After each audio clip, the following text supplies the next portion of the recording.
Hello students, welcome to social science class. Today we are going to start unit 10, spheres of the earth. Our earth is a unique in the solar family.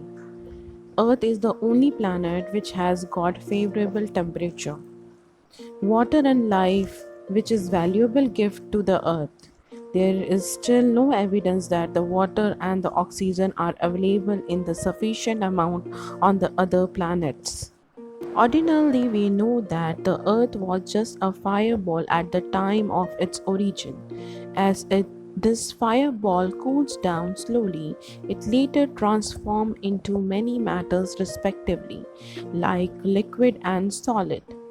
In this way, the air gases around the Earth's surface come into existence. Huge ditches on these spheres were filled with water and turned into oceans. Thus, exact form of Earth was created.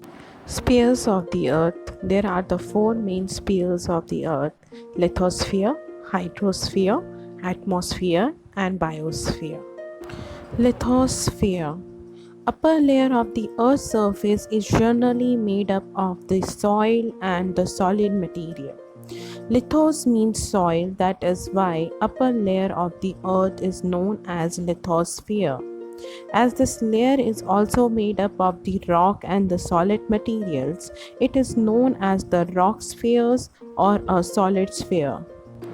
Area and formation. Upper layer of the Earth's crust is approximately 64 to 100 km thick.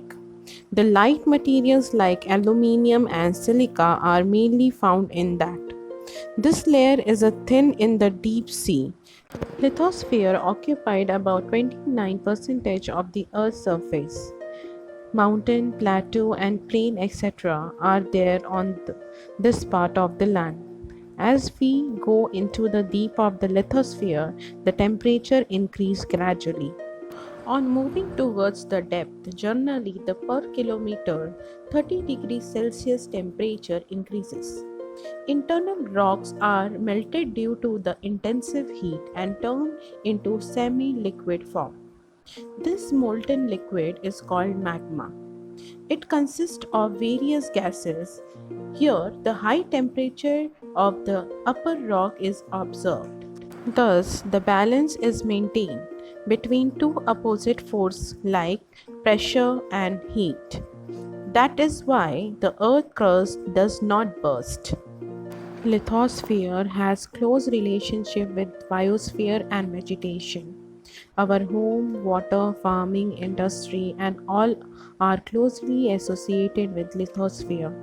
Minerals and the crude oil is obtained from lithosphere.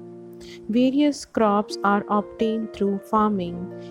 Various industries and the other economic activities are performed in the plain regions. The forest on the mountainous region is indebted to the lithosphere. In short, it can be said that the pillars from the food to dwelling and the base of our existence means lithosphere. Hydrosphere. The proportion of the water area is more on the earth than the land area. The area of the earth's surface occupied by the water is known as hydrosphere. Approximately 71% of the total earth's surface is covered with water. This area of the earth's surface is so vast that continents appear as if islands. Oceans on the earth are very deep and huge. 10 to 11 kilometer deep valley are there in their bottom. Various landforms like earth's surface are there in the bottom of these oceans. 97% of the total earth's water is found in the ocean and it is a saline water. Remaining water, approximately two-thirds part, is in the form of the ice sheet on the poles and on the other highest mountains like Himalaya.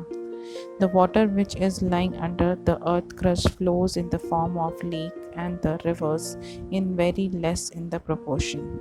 Living creatures and plants on the earth cannot survive without water. It is available through the food or through moistures from the air. The existence of the hydrosphere is the existence of living being. Most of the humidity from the earth's rain come from the ocean. At the bottom of the sea there lies a large amount of the precious minerals. Salt is obtained from the water and its bottom contains the minerals like the magnesium, iron, tin, etc. The ocean is also a stock of the protein rich food for the humans. There is enormous power in the sea and the ocean waves, current and tides of the oceans. By its management or the usage, electrical energy can be obtained. The ocean have developed as the waterways, and the waterways are also very favorable in the trade of the different countries. This is the end of the first part. In the second part, we will do atmosphere and biosphere.